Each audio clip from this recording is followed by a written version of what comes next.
Sometimes I wonder the kind of wisdom God bestowed on some of the patriarchs of the Christian faith. And as I say this because I was studying a portion of the scriptures today, Nehemiah chapter 6 and verse number 3. Now, this is when Nehemiah was actually rebuilding the walls of Jerusalem. And Tobias and Sanballat constituted themselves a great nuisance to try to stop the work going on. But Nehemiah was resolute that this work must be finished and must be completed. So he gathered he gathered the Jews he could find to rebuild the broken walls of Jerusalem. But that's just a prelude. Now, what startled me was, like I said in Nehemiah chapter 6 and verse number 3, distractions came again. And listen to Nehemiah's response. I am doing a great job. I'm doing a great work. Why should I come down and answer you? How can this work cease while I come down to answer you? First of all, he admitted he was doing a great work, a great job, a great work. And secondly, he asked the question, why should the work cease whilst I come down to answer you? Do you know that this has been the reason why a lot of us, great things have failed in our hands? This is the reason: distractions and inability, lack of wisdom in handling distractions. Some of us are just so easily distracted. Some of us, the slightest thing distracts us. And that is why sometimes God can't commit things into your hands. And apart from God committing things into your hands, this is why some of us, things don't last in our hands. Projects don't last in our hands. Assignments don't last in our hands. Visions don't last with us. Nothing, ideas don't last. Nothing lasts. Simply because some of us get distracted easily. Listen to the mindset he had. He had this mindset that what he was doing was a great work. No matter how small whatever you're doing is, it's a great work. Whenever you look at what you're doing as being too small, then it will be too easy to be distracted.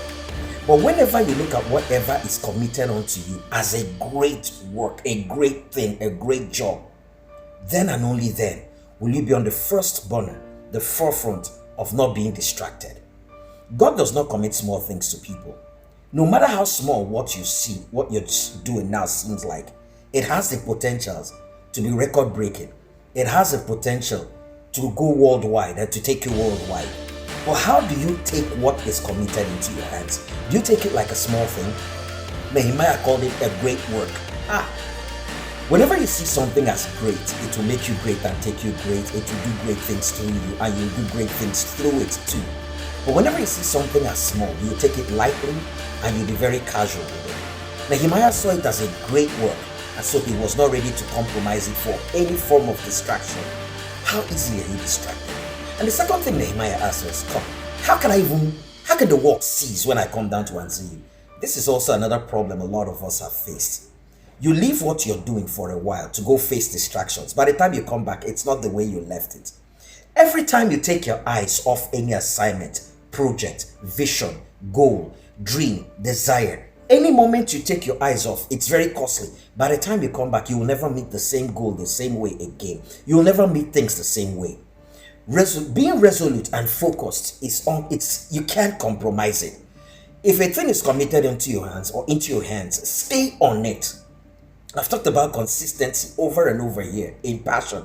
Some of us don't understand what it means. This is what distinguishes great people from average people and menial people. Consistency and being resolute. Some people do a thing, and when it's not yielding results, they stop. They go down, face the distraction, come back. Some persons, things are committed to them, and you can't tell how long they last at that thing.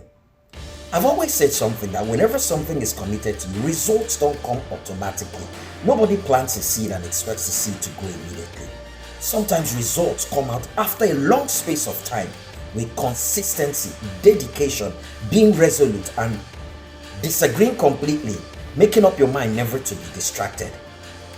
This is a guiding philosophy that will help a lot of us, and I keep applying this in life. Once I'm committed to a thing, you can't distract me anymore.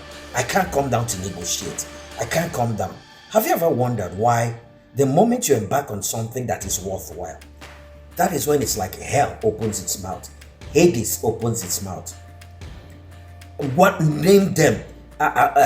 Every evil, it's like all the demons demons of past centuries, present and future are unleashed against you. Everything goes wrong the moment you find something worth doing. That means it is worth doing, and that's why all these distractions are coming up. I just love what Nehemiah did, and I wish some of us can have that as a guiding principle. Distractions. Some of us are just so easily distracted. Make up your mind to stay resolute in anything you're doing. Consider everything you're doing as being very great, even if it looks small. And make up your mind that whenever you're focused on something, you don't come down to negotiate or settle with your distractions. Let the distractions increase. As distractions increase your intensity in focus and consistency, and you will win in the end.